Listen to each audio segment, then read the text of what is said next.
కాబట్టి విజయవాడ డిఎం గారు చెప్పారు బయోటెక్నిక్ క్యాంటీన్లు కానీ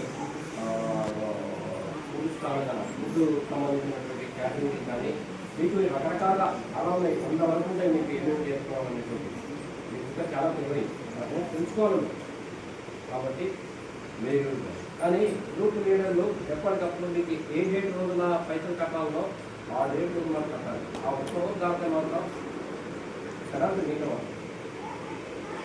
తెలుసు కదా, కరెంట్ పడుతుందా కదా. కానీ ఇక్కడ ఒక పొరపాటు జరుగుతుంది.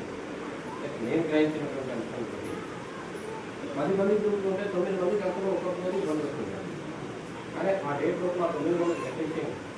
ఒక్కరు ఉంటుంది కదా, మీ చీటీ రాస్తారు చూడు వాళ్ళ దగ్గర చూపించండి ఎంత పెనాల్టీ కట్టుకుంటే నమ్మకం కట్టి అప్పుడు మార్పు వస్తుంది కదా. 9 మంది కట్టినా లాభం లేదు. మన 10వ తారీఖు కట్టడం పోయి 11వ తారీఖు మీ 9 మంది కట్టినా మీ మీద కూడా పెనాల్టీ పడుతుంది. కాబట్టి అట్లా చర్చ చేసుకోండి. ముందే తీర్మానం చేస్తారు. ఎవరు లేట్ కడితే వాళ్ళ మీద పెనాల్టీ ఇస్తారు. లేదా మీరు ప్రతికూలంగా చేసి అమ్మకాలు వస్తున్నాను.